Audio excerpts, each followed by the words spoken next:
వృషభం వారికి గనక చూసుకున్నట్లయితే ప్రధానంగా మీ రాశి నుంచి లాభస్థానంలో ఎప్పుడైతే ఈ శనికుజులు ఉంటూ బుధుడు యొక్క సంబంధం కూడా లాభస్థానంలో కలిసిందో ఇది ఇచ్చేటువంటి రిజల్ట్ ఏమిటి అని చెప్పి చూసుకున్నట్లయితే లాభంలో గ్రహాలు ఉన్న మంచిదే, అందులో ఎటువంటి సందేహం లేదు. కానీ వృషభం వారి విషయం దగ్గరికి వచ్చేసరికి మీ ధనాధిపతి పంచమాధిపతి ఈ బుధుడు ఈ అష్టమ లాభాధిపతి అయినటువంటి గురువుతో పరివర్తనా యోగంలో ఉన్నాడు. కాబట్టి ఎవరైనా రెగ్యులర్గా షేర్ మార్కెట్ చేసే వాళ్ళు ఉంటారు, అంటే రోజు డైలీ ట్రేడింగ్ వాళ్ళకి వృత్తే అదిగా ఉంటుంది, షేర్ మార్కెట్ నడపడమో షేర్ మార్కెట్లో ఉండడమో, వీరు మాత్రం చాలా చాలా చాలా కేర్గా ఉండాలి వృషభం వారు. అయితే పరివర్తనా యోగంలో రెండవ స్థానంలోకి వస్తున్నాడు కాబట్టి కొంతవరకు ధన యోగాలు ఇస్తుంది, లాభస్థానంలో ఈ గ్రహాలు ఉన్నందుకు గురువు ఉన్నందుకు. కాకపోతే ఎంతైనా కూడా ఇక్కడ కొంచెం ఇప్పుడు ఉండేటువంటి కండిషన్ కూడా ఇంకా తీవ్రమైనటువంటి ఇది ఉంది. ఇక్కడ చెప్పాలంటే తీవ్రంగా మార్పులు ఉంటాయి షేర్ మార్కెట్లో వీటిలో. కాబట్టి ఈ యొక్క విషయంలో చాలా చాలా చాలా కేర్గా ఉండండి. సంతానాన్ని ఎక్కడికైనా దూరంగా పంపించేటువంటి విషయము, సంతానానికి ధనం ఏదైనా కట్టేటువంటి విషయంలో, ఫ్రెండ్స్తో ఏదైనా మనీ మ్యాటర్స్ సంబంధించినటువంటి అంశాలలో ప్రధానంగా జాగ్రత్తగా ఉండాలి, గుర్తుపెట్టుకోండి. ఎందుకంటే ఈ స్థితిగతులు ఏవైతే ఉన్నాయో ఇవి ప్రధానంగా ఇది ధనం మీద, రిలేషన్స్ మీద, ఫ్రెండ్స్ మీద, వీటి మీద ప్రభావం చూపిస్తూ ఉంటుంది. మరియు ఇక్కడ అతి ముఖ్యంగా షేర్ మార్కెట్ మీద ఈజీగా లాభాలు వస్తాయనేదో చేయడం, ఎవరో ఫ్రెండ్స్ వచ్చి చెప్పడం, మనం చూస్తూ ఉంటాం చూడండి, ఏదో 2 తలల పామట, అదేదో 100 సంవత్సరాల క్రితం కాయిన్, అదేదో రైస్ పుల్లింగ్ అని. అంటే ఏమిటంటే ఇది కేవలం 2, 5, 8, 11 కాంబినేషన్స్ శనికుజులతో ఉన్నప్పుడు ఇక్కడ కేవలం ఒక్క షేర్ మార్కెటే కాదండి, ఈజీగా మనకి ఏదైతే ధనం వస్తుందో ఈ బెట్టింగ్స్ అని, ఇప్పుడు ఐపీఎల్ జరుగుతున్నాయి, ఈ ఐపీఎల్లో బెట్టింగ్స్ అని, లేకపోతే గుర్రం పందాలని, అంటే ఏదో ఒకటి మనకి ఈజీగా ఏది వస్తుంది. ఎందుకంటే మనుషులకు ఉండేటువంటి కష్టాలు అలా ఉన్నాయి, నేను ఎవరిని తప్పు పట్టట్లే ఇక్కడ. ఆ కష్టాలు అప్పుల్లో ఏంటంటే సరే ఒక జాక్పాటుతో మనకి క్లియర్ అయిపోతే నేను చక్కగా ఇంట్లో ఉండే కుటుంబ సభ్యులకి ఏదో చేయొచ్చేమో అనేటువంటి ప్రతి ఒక్కరు ఆరాటపడుతుంటారు, వాళ్ళు ఎంజాయ్ చేద్దామని కాదు. కాబట్టి ఈ విషయంలో పర్టికులర్గా జాగ్రత్తగా ఉండండి. విష్ణు సహస్రనామాలు చదవండి, అన్ని విధాలా బాగుంటుంది.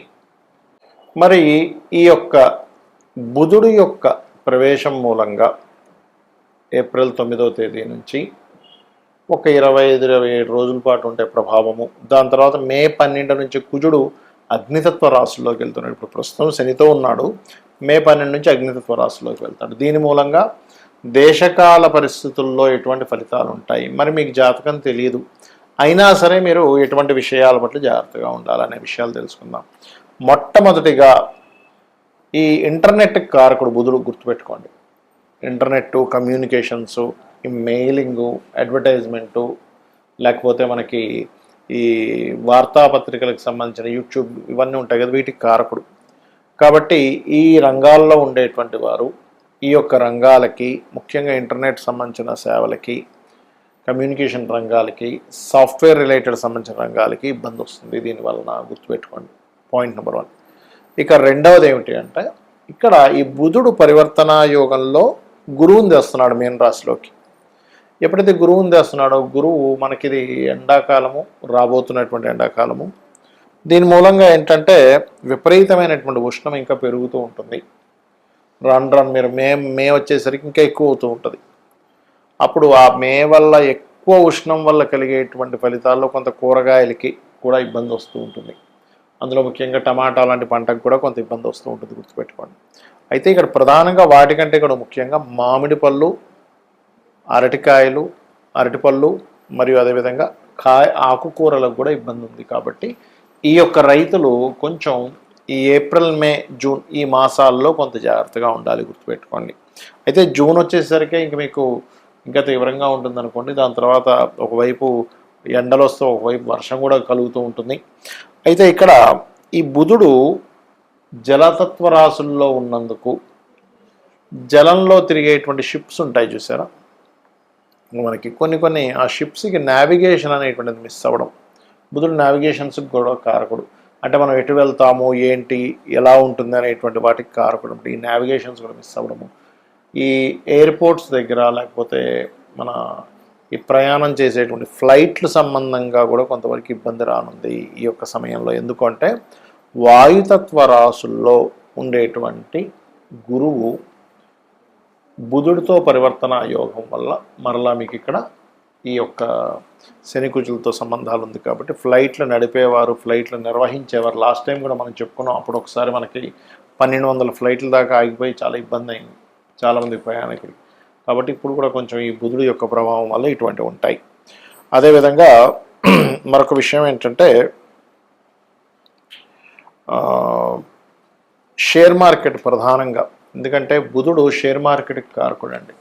అయితే ఈ షేర్ మార్కెట్ విషయంలో కూడా ముఖ్యంగా 4 రాసుల వారికి మరింత ఎక్కువ ఇబ్బంది ఉంది. ఎవరెవరు అంటే వృషభము, సింహము మరియు వృశ్చికము, కుంభము. ఈ 4 రాసుల వారు షేర్ మార్కెట్ రిలేటెడ్ సంబంధించినటువంటి అంశంలో చాలా చాలా చాలా జాగ్రత్తగా ఉండాలి. కాబట్టి ఈ యొక్క అంశాల్లో ఇప్పుడు నేను ఏవైతే అంశాలు చెప్పానో ఈ యొక్క అంశాల్లో చాలా జాగ్రత్తగా ఉండాలి ఇప్పుడు ఉన్నటువంటి గ్రహస్థితి రీత్యా చూసుకుంటే.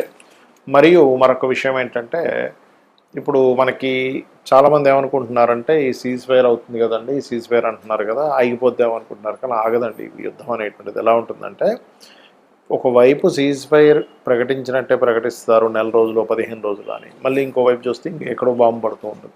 అంటే పూర్తి స్థాయిలో ఆపరు, ఏదో ఆపినట్టుగా అనుకోవడం, మళ్ళీ వెంటనే ఇంకో బాంబు వేయడం, లేకపోతే మళ్ళీ ఇంకోటితో ప్రశంస రావడం, తద్వారా మళ్ళీ. అందుకని నేను చెప్పేది ఒకటే, అమెరికా కంట్రీస్లోని లేకపోతే ఇరాన్ కొన్ని ముస్లిం కంట్రీస్లో ఉండే భారతీయులు వీలైతే కొన్ని నెలలు కొంతకాలం పాటు ఇవన్నీ చల్లారే వరకు కూడా మీకు వీలుంటే ఇండియాకు వచ్చేసేయండి అన్నమాట. ఎందుకంటే ఇక్కడ ఉండేటువంటి గ్రహస్థితులు మనకి ఈ సంవత్సరం నవనాయకులు అంటారు. అంటే రాజు, మంత్రి, సేనాధిపతి, శస్యాధిపతి, అర్ఘ్యాధిపతి, మేఘాధిపతి ఇలా ఉంటాయి. ఇందులో ఈసారి మంత్రి కుజుడైనందుకు ఈ యుద్ధ సంబంధించినటువంటి విషయాలు అనవసరంగా పడుతూనే ఉంటారు. ఎందుకంటే ఒరిజినల్గా అయితే మనం ఎవరూ కూడా యుద్ధం రాకూడదనే కోరుకోవాలి మనస్ఫూర్తిగా. కారణం ఏంటంటే యుద్ధం వల్ల ఎవ్వరికీ లాభం లేదు, నష్టం తప్పితే. అయినా సరే ఇక్కడ ఏంటంటే ఇవి ఊరుకోవన్నమాట. అంటే ఇప్పుడు ఉండే పరిస్థితులు ఎలా ఉంటాయంటే ప్రతి ఒక్కరికి కూడా లేదు నేను బాంబే వేస్తా ఏదైతే ఏదైంది అనే ఒక తెలియని ఒక డేరింగ్ దీన్ని తీసుకొస్తూ ఉంటుంది. కాబట్టి ఈ మే 12 నుంచి ఇంకా కుజుడు ఓన్ హౌస్లోకి వెళ్తాడు. ఇప్పుడు శనితో ఉన్నాడు, అది గ్రహ యుద్ధంలో ఉన్నాడు. ఇక యుద్ధం అయిపోయి చల్లారిపోద్దాం అనుకుంటాం, కానీ అలా కాదు. ఇక్కడ ఏమవుతుందంటే ఎప్పుడైతే ఈ యొక్క బుధుడు ఈ కుజుడు ఓన్ హౌస్లోకి వెళ్తున్నాడు, ఇది ప్రభావం చూపిస్తూ ఉంటుంది. మరి జాతకం లేని వాళ్ళు ఏం చేయాలి, జాతకం తెలియని వాళ్ళు ఏం చేయాలి అంటే నవగ్రహాల్లో ప్రత్యేకంగా కుజ, బుధ, శని గ్రహాల దగ్గర దీపారాధన చేయండి. కాస్త గోశాలలకు వెళ్ళి గోవులకి బెల్లము, క్యారెట్స్, గోంగూర లాంటివి తినిపించండి. చండీ వినండి. చండీ మీరు ఎంత వింటూ ఉంటే అంత బాగుంటుంది, గుర్తుపెట్టుకోండి. చండీ పారాయణం చేయడం, చండీ వినడం, రుద్రం వినడం, రుద్రాభిషేకం చేయడం. ఇంటి నుంచి మీరు బయటికి వెళ్ళేటప్పుడు కొన్ని సరిహద్దు ప్రాంతాల్లో ఉంటూ ఉంటారు, లేకపోతే కొన్ని దేశాల్లో చాలా ఘోరంగా ఉంది పరిస్థితి. అలాంటి దేశాల్లో ఉండేటువంటి వారు కాస్త మీరు ఇంటి నుంచి బయటికి బయలుదేరేటప్పుడు మీ యొక్క ఇష్టదైవాన్ని మనస్ఫూర్తిగా తలుచుకొని అమ్మ నువ్వు ఉన్నావు, నువ్వే నన్ను రక్షిస్తావనే బలమైన నమ్మకంతో బయటికి వెళ్ళి రండి. అప్పుడు ఏమవుతుందంటే ఎటువంటి ఇబ్బంది మీకు కలగకుండా ఉంటుంది. శ్రీమాత్రే నమః.